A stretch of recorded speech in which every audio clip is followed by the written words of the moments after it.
This is Make it plain. Make it plain. MIP With Masamela Matfumo. Mark Thompson. Make it plain. Get woke. Ladies and gentlemen, we want to welcome to the show someone who has secured her place in history, and she's been leading clergy and lay people, for that matter, around a number of important issues over the years. She actually was the person who first coordinated, founded, organized the Congressional Black Caucus prayer breakfast.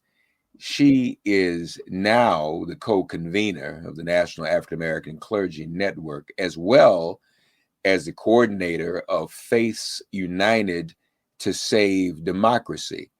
And Faiths United to Save Democracy is on a bit of a tour, if you will, as they encounter and visit states and elected officials to see what can be done about voting rights.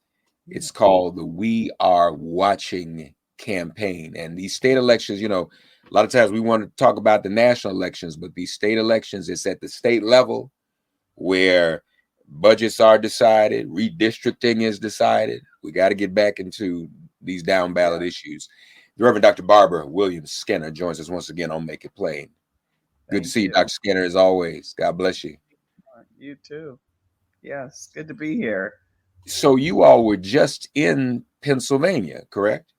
Yes, yesterday. The Faith United to Save Democracy grew out of Turnout Sunday, Lawyers and Collars. We've been doing that since 2014 when denomination leaders decided they needed to work together. The AMEs and CMEs and the AME Zions and the Kojics and the Baptists decided they were stronger together.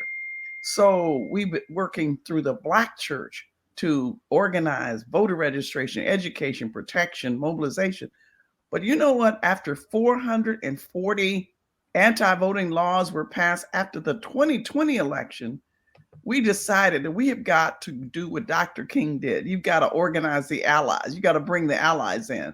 So we reached out to the 800,000 rabbis, male and female, the imams, the Latinos, Asian Pacific, millennials. That's our major target. Millennial pastors, millennial faith leaders of all races and backgrounds. And so yesterday we had the opportunity in the second phase of our campaign, the first phase being voter education. What's at stake for you in your community? What will you lose if you don't vote and your community doesn't vote? What are your rights? So the Lawyers Committee for Civil Rights have come in and given people how they've taken away this, and this, but here's how you can still vote. So that phase we've come to a close. Now we're focusing on what we are watching means. We're watching state election officials on how they're running these races. Where are the polling sites? Which have been moved? Where are the drop boxes? If you are elderly and if you are disabled, and during COVID 2020, for the last 2 years, that's the only way our people voted, 90%. They targeted those. So now we've got to reorganize our people. If you are able-bodied, do early voting. Don't do what they are actually preventing you to do. So we need to know, if you're a returning citizen, how do you vote? If you're military, if you're a student, where do you vote?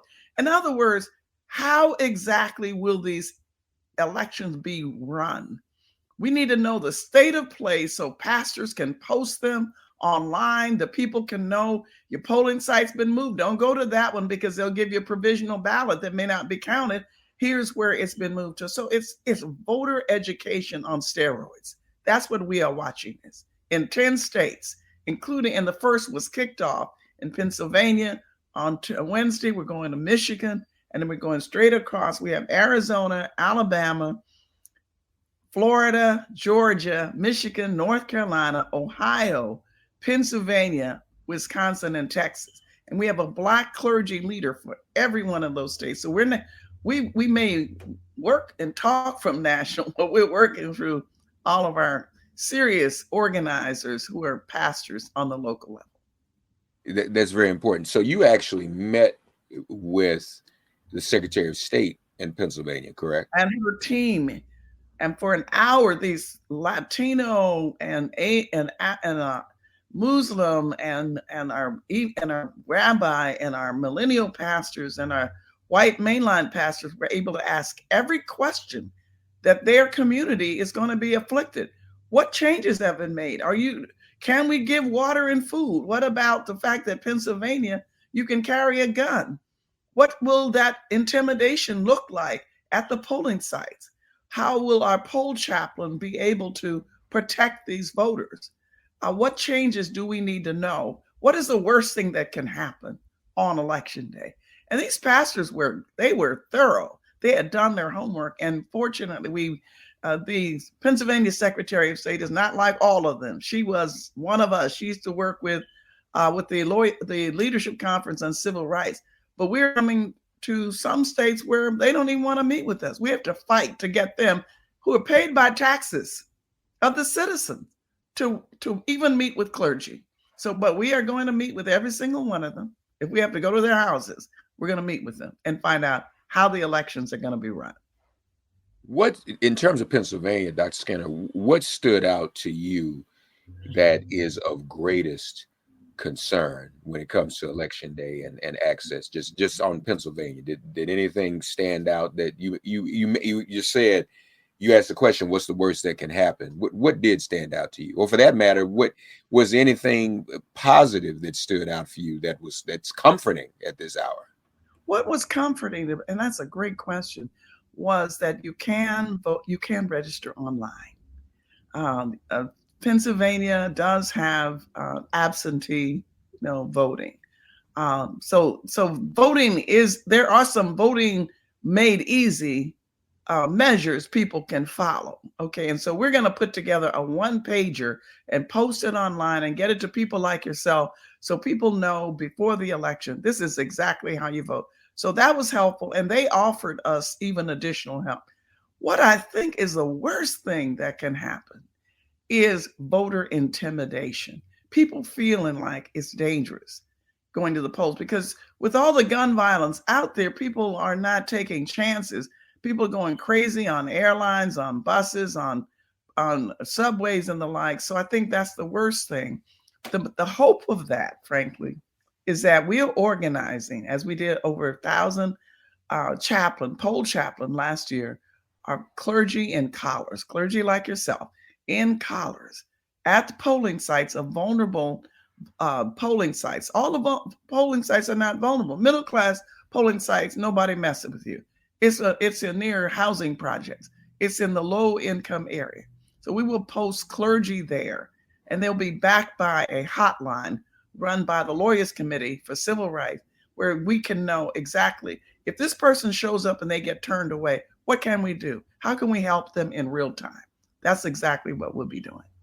And I'm not real clear on how many. We know a lot of these states, there are new laws that are restrictive. I'm not sure what Pennsylvania did, but did you get a sense that there would still be the largest number, or the most appropriate number of polling sites open in Pennsylvania? That's been a situation in a lot of other states. They're closing polling sites, especially in the Black community. They're shutting down early voting opportunities. Did you get a sense of where Pennsylvania is on those types of things? Yes, the Secretary, Lee Chapman, that's her name, Secretary of State, said that they're in the court right now because the opposition to voting has attempted to eliminate drop boxes. They've done in Wisconsin, all drop boxes. But as of now, this current law is that drop boxes exist. By, I believe, the first week of May, we will know where the drop boxes are, and there'll be a list posted, and we can get that out and get that online, and through the Black churches, the brown churches, and the other faith houses, they can have the list of where the drop boxes are. But that was the most hopeful thing, but that was the issue. That was a breakthrough for us, that the drop boxes still exist for the election that's coming up on Tuesday. No, and that's important because we know a lot of the states, they're eliminating drop boxes, and folks, though, that's where we can you can drop off your mail ballot, your absentee ballot, or what have you, which people, as you indicated, people are more inclined to do after this pandemic. People learn they can actually mail in their ballot, and sometimes it's even more convenient. It's funny because it used to be Republicans did mail in more than That's Democrats. right. And Yeah, now that Democrats are doing more mail-in, Republicans want to take it away. That's exactly. No, so it's not that Black people are doing that because, see, absentee ballots usually, traditionally, it was for wealthy people who were traveling abroad during the election or military. But we discovered in 2014 that was a way that pastors could get copies of the absentee ballot, pass them out in churches. At that time, you could actually take them back in. They cut that out. So every avenue, almost every avenue that has expanded the Black vote is under attack right now. And thank God for the law-abiding secretaries of state like Secretary Chapman, who are trying to work with organizations like ours and clergy across the state. Our leader there is Reverend Dr. Alan Waller, and then Reverend Dr. Mark Tyler, AME. So they're working feverishly to make sure that the information gets out that we were able to get yesterday. If we can get that in the hands of people, people are not as apathetic as they are uninformed. And it's if we can interesting. get them informed, and that's why your messaging is so powerful and important over the years. People who are informed have power. Thank you for saying that. No, that is important. Now, you mentioned all the states you're going to. You in Pennsylvania, but some of those states you named down the road may not be as friendly. Will they? I mean, I heard Texas in there. Lord have mercy. Yeah, no, we're in hostile territory, but you know what? We've been fighting this fight a very long time. So sometimes you have to find a backdoor way to get in. We don't really necessarily have to meet with the Secretary of State because we're finding out in some states, the Secretary of State does not manage the election. They are more administrative. So, for example, on Tuesday, we're meeting with the election administrator, who's a Black man, Daniel Baxter, right? We want whoever is counting the vote, whatever their name is. So we'll find that out. Now, let's say Wisconsin, for example, did not agree to meet with us. There's always God always has a ram in the bush. There's always somebody in the house who's committed to righteousness. We find them, or we don't care if we meet with the official or somebody who can tell us exactly what they're doing. So we're going to meet. We'll be watching in every state. We just may not meet with the official. We don't really care about that. I heard Texas. Did you? I don't remember. Is Georgia on your list too? Yeah, we have Alabama, Arizona, Florida, which Ooh. is a mess. Georgia, right? Michigan, North Carolina, Ohio. These are messy states. These are battleground states. Pennsylvania, right? Texas, Wisconsin. So we have all of the battleground states except we put Alabama in because we wanted a deep South state.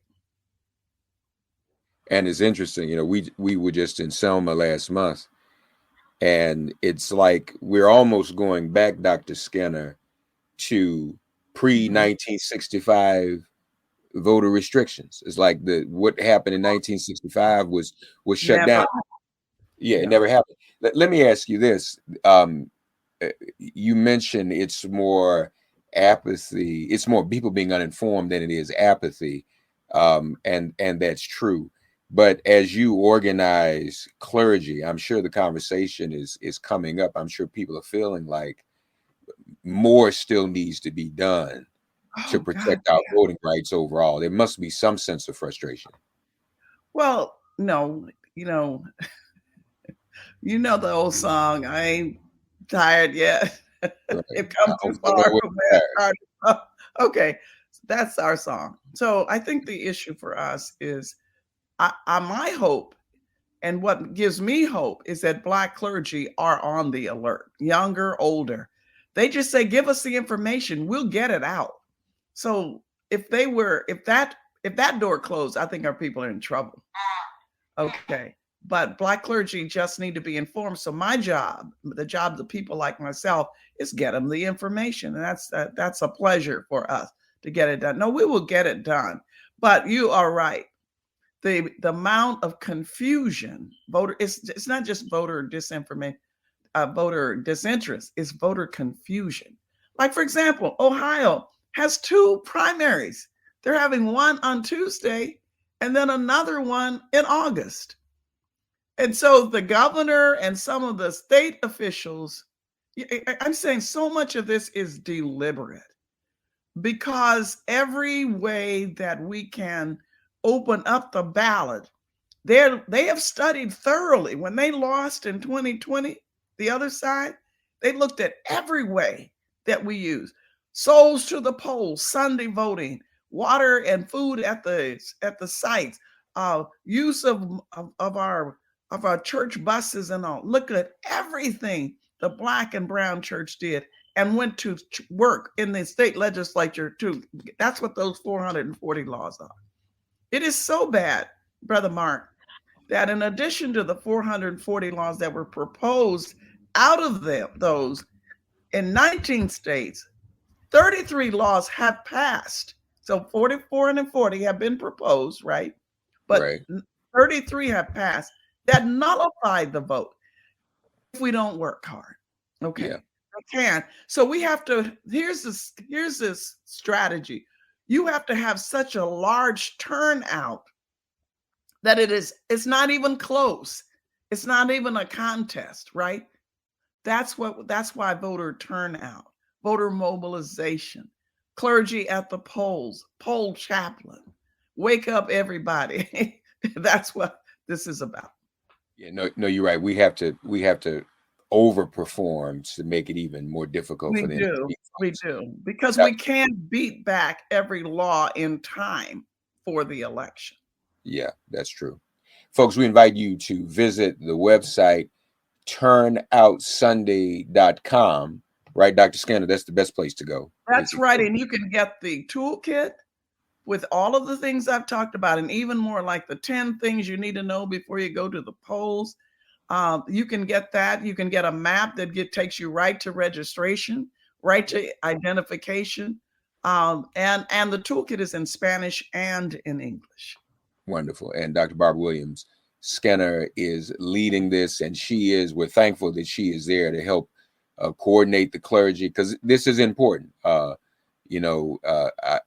religious leaders and all of our different faiths and communities, Faiths United to Save Democracy. This is so important. This is where the message has to be. Every opportunity we can get to share that message, it has to be done. And as America is reopening and people are going back to their houses of worship, or still virtually engaged with their houses of worship, this is the most important information that can be shared, folks. So again, you can go there and encourage your religious institution, your house of worship, to get this information as well and help you disseminate it. Turnoutsunday.com with Faiths United to Save Democracy and the National African American Clergy Network. We're so honored to have had with us today. Yes, we thank together with Sojourners, our other partner, and Yes. Center for Faith and Justice at Georgetown. Yes, all of these great institutions working hard on this. And look, we want to hear from you more as you're on this. Good luck on that. You holding up the bloodstained banner. We're doing that. Thank you so much for that. All right, thank you. Okay, bye now. Thanks for getting woke and listening to Make It Plain. As always, perform an act of kindness on behalf of an elder or young person. Write a letter to a sister or brother who just so happens to find her or himself incarcerated. Offer libations to the ancestors upon whose sturdy shoulders we all now stand. And above all, give thanks to the God of your understanding by whatever name you call her and him. All God asks of us is that we give each other love. Thanks for giving MIP love. And please remember to subscribe and give us a 5-star rating. If all hearts and minds are clear, it has been made plain.